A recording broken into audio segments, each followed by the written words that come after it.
day 3 of our October self-reflecting challenge. It's the first quarter moon, and our questions are around our deepest desires. What are our deepest desires?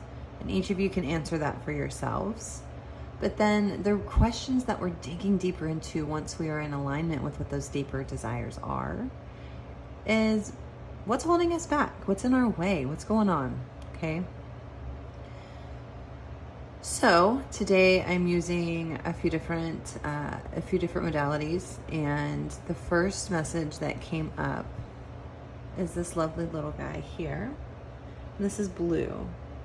And blue is a reminder that we need to be holding on to our joy and our excitement.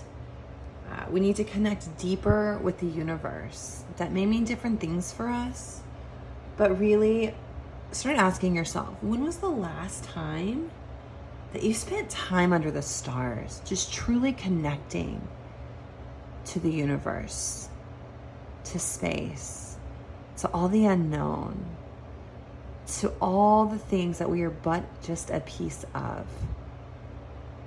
When was the last time that you lost yourself in laughter and felt the healing vibrations of just that overwhelming feeling and momentum of true joy through laughter? If it's been a hot minute, I would say it's time to try and venture back into that, right? And move through that feeling and go spend some time outside under the stars. Next was this fairy that came up, and she's reminding us that, along with, spending time under the stars, it's time to retreat into nature. It's time to connect with the vibrations of nature and tune back into our own innate intuitions. It's time to trust our intuition and embrace our imagination. That's a huge part of our intuition, and a lot of times we're told to stay away from our imagination. There's no time, there's no place for that. There's way more to life than that imagination, and that's just bullshit. So let's just call it what it is. Maybe you need to go spend time being creative in nature. Use what's around you. Connect with that. Feel into that, and start to break down those barriers. Sometimes we're what's holding us back.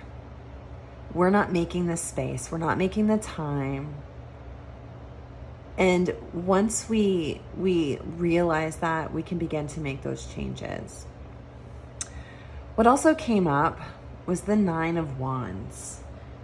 The 9 of Wands has a person here that looks like they've been beat up pretty good, but they're still standing strong. They're not afraid of what's coming. They're not cowering down. There's a boundary, if you will, set here of other wands outside of the one he's holding. So if we look at this, right, we see an experienced opponent here to the chaos of life. There are some battle wounds, but who doesn't have any? We all have battle wounds from life. But they're not holding us back, right? They're not affecting our strength. They're not affecting our passions. But we are surrounded by strength and courage with this wall of boundaries here, this boundary of wands. And so, to really let go of what's holding us back, I think it's important to note the power of having boundaries, right? So if you're not setting clear boundaries in your life, it's time to do that, because not having those boundaries is holding you back. If you don't have set boundaries, then you're not able to truly embrace the life that you want to live. So I would say start there, right? Start with finding your joy, your excitement, getting lost in laughter, staring up at the stars, get out into nature, and set some really critical boundaries for yourself. They don't have to be big at first, but once you start setting those boundaries for yourself, you'll start beginning to see what's been holding you back and move forward.